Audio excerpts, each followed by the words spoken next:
வணக்கம். இன்றைய முக்கிய செய்திகள். அக்னிபூ சேனல் சார்பாக அனைவருக்கும் இனிய புத்தாண்டு நல்வாழ்த்துக்கள். ஆங்கில புத்தாண்டு தினத்தை முன்னிட்டு அரசியல் கட்சி தலைவர்கள் வாழ்த்து தெரிவித்துள்ளனர்.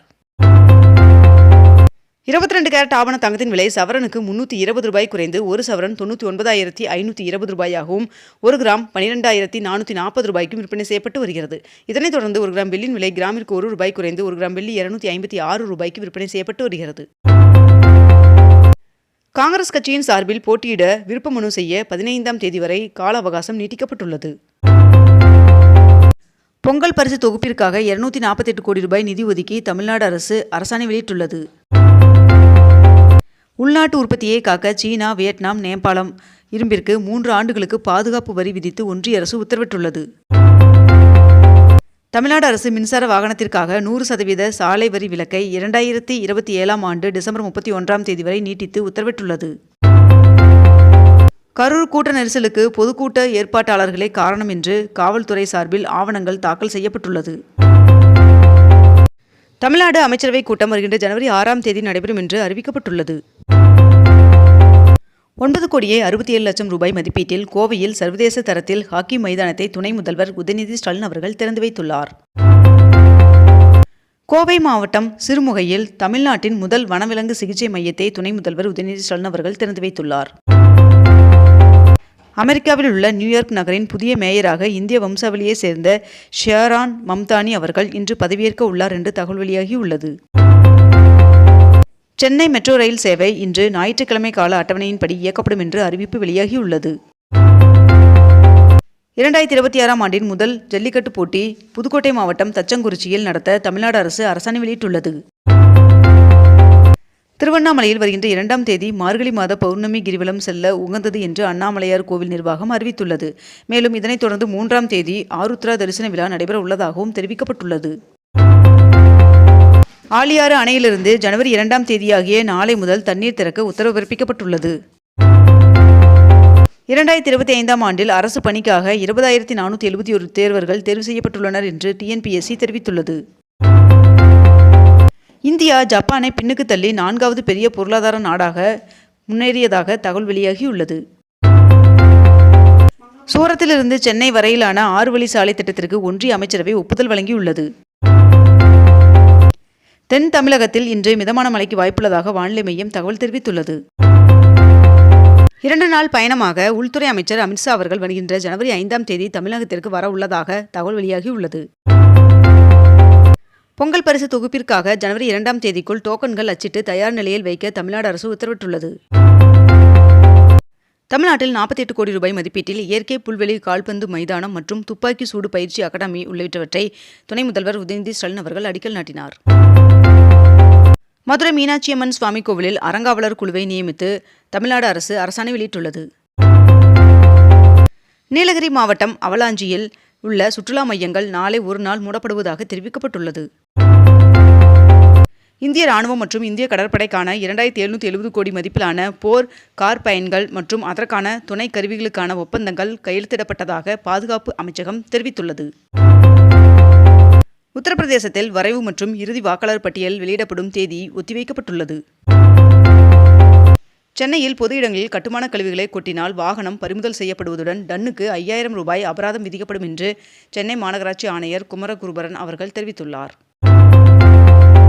2,22,00,000 குடும்ப அட்டைதாரர்களுக்கு பொங்கல் பரிசு தொகுப்பு வழங்க 22,291 மெட்ரிக் டன் பச்சரிசி சர்க்கரை ஒதுக்கீடு செய்யப்பட்டுள்ளதாக தெரிவிக்கப்பட்டுள்ளது. 2026 சட்டமன்ற தேர்தலுக்கான திமுக தேர்தல் அறிக்கை தயாரிப்பதற்கு மக்களிடம் கருத்து கேட்க பிரத்யோக செயலியை முதலமைச்சர் மு.க. ஸ்டாலின் அவர்கள் இன்று அறிமுகம் செய்ய உள்ளார் என்று தகவல் வெளியாகியுள்ளது. வருமான வரி தாக்கல் செய்தவர்கள் தங்களின் பிழைகளை திருத்தி மீண்டும் சமர்ப்பிக்க இன்று கடைசி நாள் என்று தெரிவிக்கப்பட்டுள்ளது.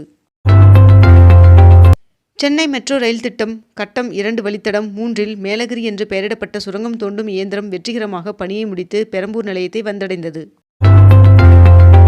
டிஎன்பிஎஸ்சி குரூப் 2, 2A தேர்விற்கு விண்ணப்ப கட்டணங்கள் சான்றிதழ் பதிவேற்றம் செய்ய ஜனவரி 2ஆம் தேதி வரை அவகாசம் நீட்டிக்கப்பட்டுள்ளது.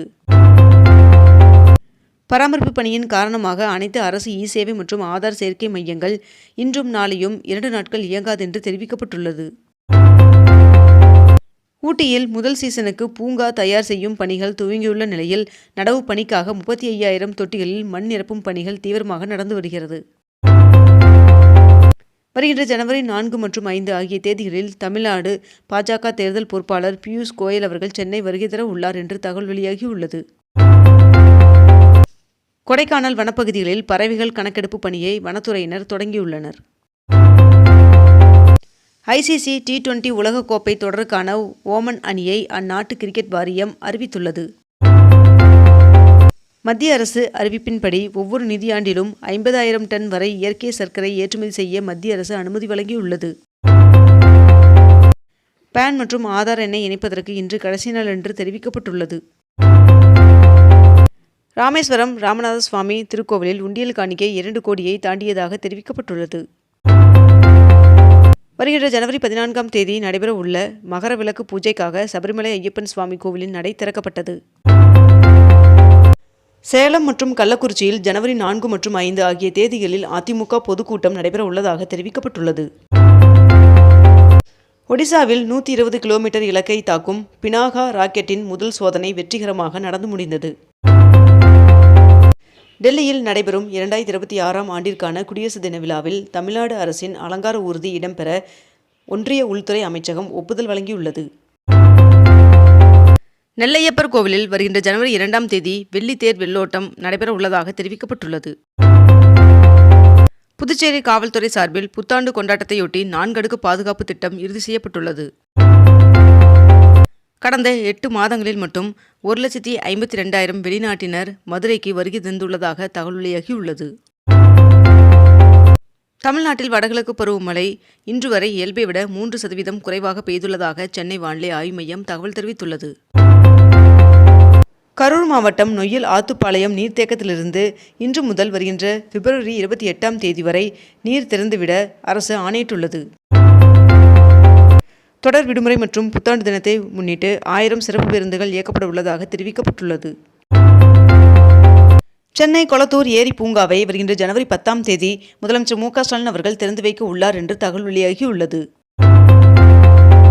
தமிழ்நாட்டில் வரைவு வாக்காளர் பட்டியல் வெளியிட்ட பிறகு இதுவரை 7,28,000 பேர் பெயர் சேர்க்க விண்ணப்பித்துள்ளனர் என்று தகவல் வெளியாகியுள்ளது. ஈரோடு சத்தியமங்கலம் புலிகள் காப்பகத்தில் இன்று தொடங்கி அடுத்த 6 நாட்களுக்கு புலிகள் கணக்கெடுப்பு நடைபெற உள்ளதாக தெரிவிக்கப்பட்டுள்ளது. சர்வதேச இளையோர் பாய்மர படகு போட்டி சாம்பியன்ஷிப் 2026ஆம் ஆண்டின் முன்னேற்பாட்டு பணிகள் குறித்து துணை முதல்வர் உதயநிதி ஸ்டாலின் அவர்களின் தலைமையில் ஆலோசனைக் கூட்டம் நடைபெற்றது. இத்துடன் இன்றைய தலைப்புச் செய்திகள் நிறைவடைகின்றன. மேலும் இதுபோன்ற அண்மை தகவல்களை உடனுக்குடன் தெரிந்து கொள்ள அக்னிபூ சேனலை சப்ஸ்கிரைப் செய்து கொண்டு தொடர்ந்து இணைந்திருங்கள். நன்றி, வணக்கம்.